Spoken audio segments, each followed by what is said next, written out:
શિયાળાની આ ઋતુની અંદર ઉત્તરાયણના દિવસોમાં ઠંડા દિવસોમાં દરેક ગુજરાતીઓ ઊંધિયું ખાવાનું વધારે પસંદ કરતા હોય છે અને મોસ્ટ ઓફલી બધા હવે સુખી થયા છે એટલે થોડીક મહેનત ઓછી કરવી પડે એના કારણે બહારથી જ રેસ્ટોરન્ટ કે હોટેલમાંથી દુકાનેથી ઊંધિયું લઈ આવતા હોય છે અને આ દિવસોમાં સેલિબ્રેશન ઉત્તરાયણનું કરતા હોય છે.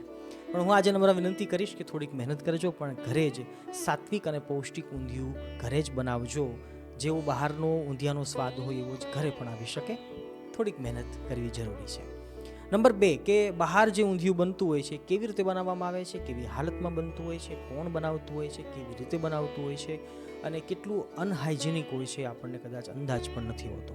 તો બહારની વસ્તુ ઓછી ખાય અને ઘરે જાતે જ બનાવતા થઈએ તો ખરેખર અત્યારના સમય માટે ખૂબ જ આ સમયની માંગ છે. તો આજના દિવસે આપણે સાત્વિક ઊંધિયું ઘરે જ બનાવવાના છીએ. આ સુરતી ઊંધિયું બધા લોકો બનાવી શકે અને ખૂબ જ સ્વાદિષ્ટ એવું બની શકે છે. તો એ આજે પ્રયાસ આપણે કરવાના છીએ. સાત્વિક રેસીપીની આપણી આ વિડીયો સિરીઝમાં આપ સૌનું હાર્દિક સ્વાગત છે. કલ્પવૃક્ષ પરિવારને ભાવતી જય સ્વામિનારાયણ, જય શ્રી કૃષ્ણ, જય સિયારામ, હર હર મહાદેવ, રાધે રાધે. પ્રિયજનો, આજે આપણે જે સાત્વિક ઊંધિયું બનાવી રહ્યા છીએ જેની અંદર અમારી પાસે હતા એટલા તમામ શાકભાજી અમે લીધા છે. તમે આમાં ઓછા કે વધતા કરી શકો છો. બટેકા, રતાળુ, બીન્સની અંદર જોઈએ તો તુવેર છે, લીલા ચણા છે, એ ઉપરાંત બીન્સ છે, વાલોળ છે, રીંગણા છે, ગાજર છે અને એ ઉપરાંત મેથીની ભાજી લીધી છે જેનો આપણે ઉપયોગ કરીશું મુઠિયા બનાવવા માટે. અને હવે ગ્રેવી બનાવવા માટેનો સામાન છે આપણે જોઈ લઈએ છીએ. એ ઉપરાંત શક્કરિયા, લીલા મરચાં, આ તમામ વસ્તુઓ જેટલી આપણી પાસે હોય એટલી ઓછા વધતા પ્રમાણમાં કરી શકીએ છીએ. અમે હાલ ઝાઝા લોકો માટે બનાવીએ છીએ. તમે ઓછા વ્યક્તિ માટે બનાવતા હો તો તમામ વસ્તુઓ થોડી થોડી પણ લઈ શકો છો. સુરતી ઊંધિયાની જે ગ્રેવી છે બહુ મહત્વની છે, જેની અંદર અમે તીખાશ માટે લીલી મરચીનો ઉપયોગ કરી રહ્યા છીએ, ઓબ્વિયસલી સુરતી. એ ઉપરાંત જોઈએ તો લીલી હળદર અત્યારે શિયાળામાં મળી રહેતી હોય છે. મેક્સિમમ લીલી હળદર સફેદ અને પીળી બંને નાખીએ છીએ. એ ઉપરાંત આદુના ટુકડા લીધા છે. આ તમામની ગ્રેવી કરવાની છે અને સાથે ટામેટા અને હા, મીઠો લીમડો પણ નાખી શકીએ છીએ. આજે આપણે તમામ શાકભાજી જે છે એને ફ્રાય નથી કરવાના, આપણે બાફીને બનાવવાના છીએ. તમામ વસ્તુઓને ઇડલી મેકરમાં હું હાલ બાફું છું. પછી આપણે આગળ જતાં એને કેવી રીતે વઘારીએ છીએ એ જોવાનો મહત્વનો મુદ્દો રહેશે.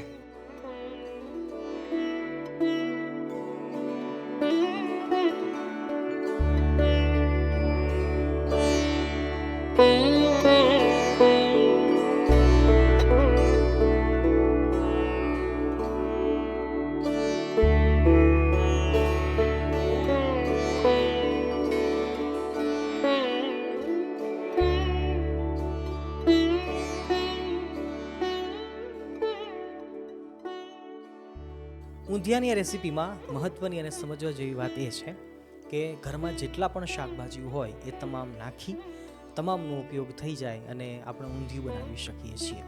બહુ બધા શાકભાજી નાખીએ તો જ ઊંધિયું સારું બને એવું નથી હોતું, પણ ઘરમાં મેક્સિમમ જેટલા પણ શાકભાજી હોય એ બધા આપણે નાખી શકીએ. જેટલા હોય એટલા નાખીએ તો પણ ચાલે છે. પણ ઊંધિયું બનાવવાની જે પદ્ધતિ છે એને લઈને ઊંધિયું ખાસ તો વધારે ચર્ચામાં છે અને બધાનું ફેવરિટ હોય છે. બીજા બધા ઊંધિયા કરતાં આજનું આપણું જે આ સાત્વિક ઊંધિયું છે એટલા માટે અલગ છે કે જનરલી ઊંધિયું જે બનતું હોય એ બધી વસ્તુઓ ફ્રાય કરીને બનતું હોય છે તેલમાં, પણ આજે આપણે બધું બાફીને બનાવવાના છીએ.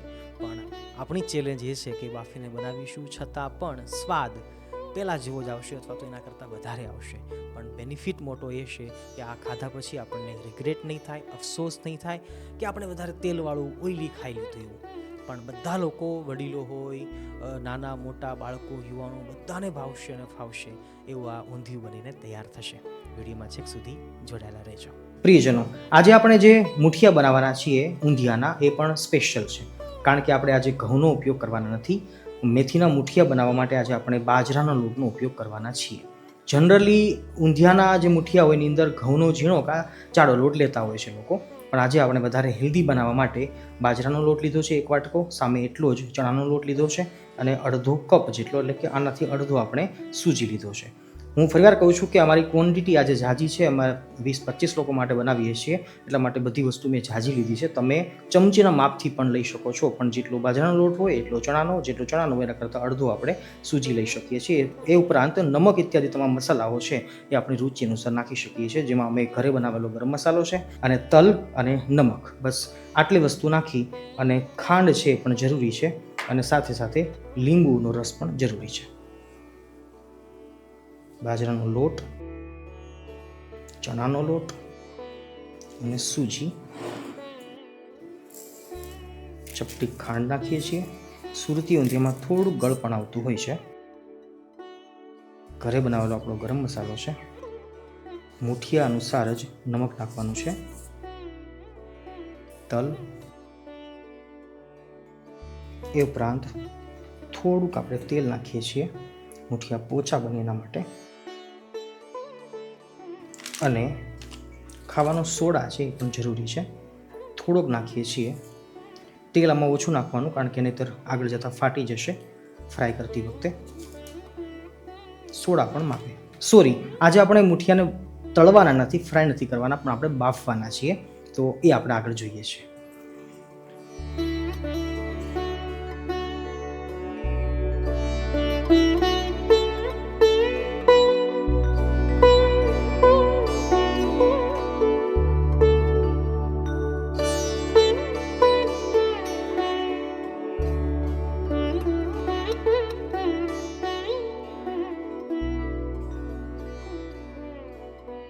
આશરે 12 થી 15 મિનિટનો ટાઈમ ગયો હશે, અને જોઈએ છે તો આપણા શાકભાજી ઓલમોસ્ટ પાકી ગયા છે. ચેક કરીએ છીએ. ગાજર થોડાક નાના ટુકડા તમે કરજો, થોડાક મોટા રહી ગયા હતા એટલે કદાચ મને કાચા લાગે છે. બાકી રતાળું પાકી ગયું છે, વારોળ પાકી ગઈ છે, પાપડી પાકી ગઈ છે, શક્કરિયા, દરેક વસ્તુ કમ્પ્લીટ છે. હવે આપણે ઉતારી લઈએ અને મુઠિયા બાફવા માટે મૂકી દઈએ.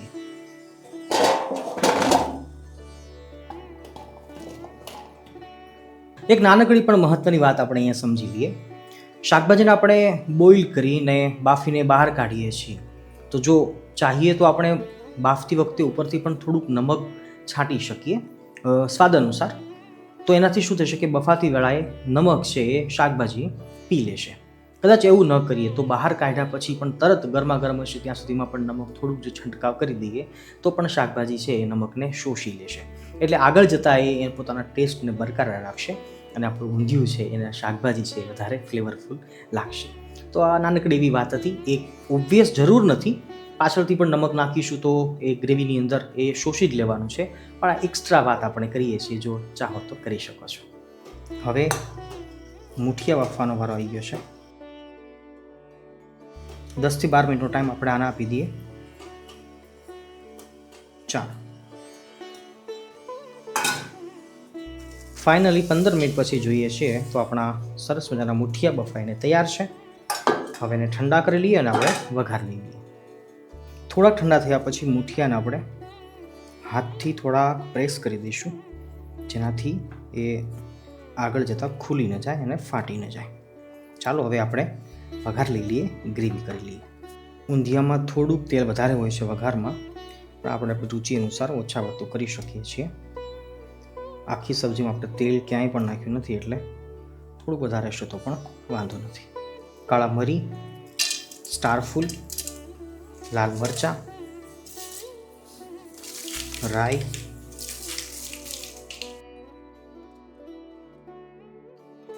જીરું. ગેસની ફ્લેમને એકદમ ધીમી રાખવાની છે. લાલ મરચું નાખીએ છીએ કલર માટે. લીલા લસણની જગ્યાએ આપણે ધાણાના ડંઠલ.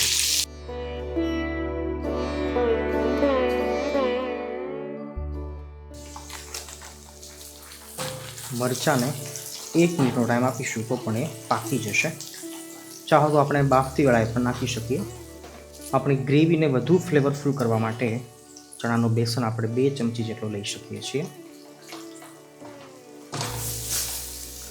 આખીરમાં આપણે આપણી ગ્રેવી જે ટામેટાં, લીલી હળદર, આદુ, મરચાં, મીઠો લીમડો, ગ્રેવીને સરસ રીતે ઉકાળી લઈએ.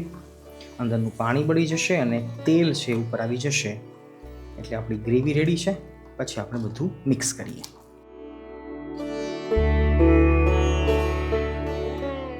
ગ્રેવી આપણી પાકી ગઈ છે. 3 થી 4 મિનિટનો ટાઈમ લેશે. સ્વાદ અનુસાર નમક આમાં નાખીએ છીએ અને શાકભાજીને ધ્યાનમાં રાખીને આપણે નમક નાખી શકીએ છીએ. એકવાર ચલાવી લઈએ. ચાહો તો તમે ઘી પણ ઉપરથી થોડુંક નાખી શકો છો, પણ આપણે નાખતા નથી. હવે દરેક શાકભાજીને મિક્સ કરી દઈએ.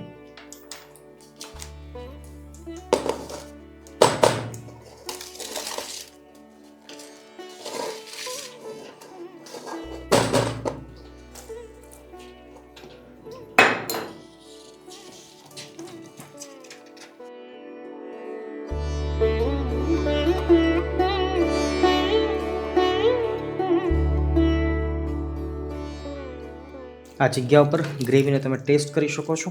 ઠાકોરજીને ધરાવી જો મીઠું ઓછું વધતું લાગે તો નાખી. અને સુરતી ઊંધિયું થોડુંક ગળપણવાળું હોય છે. ગળપણ નાખવું કે ન નાખવું એ આપણી પ્રોપર પર્સનલ ચોઈસ છે. એ સિવાય લીંબુ છે એ પણ આપણે આપણા સ્વાદ અનુસાર નાખી દઈએ. અને પછી લાસ્ટમાં આપણા પ્યારા પ્યારા બાજરાના મુઠિયા નાખીએ છીએ અને આપણું ઊંધિયું બનીને તૈયાર છે. Look at this. કેટલું સરસ શોભી રહ્યું છે અને સ્મેલ પણ એઝ વેલ એઝ પરફેક્ટ આવી રહી છે. થોડુંક પાણી નાખી દઈએ જેનાથી મસાલા બધા છે એ મર્જ થઈ જાય અને 1 મિનિટ માટે આપણને પકાવીએ. આપણું ઊંધિયું બનીને તૈયાર છે.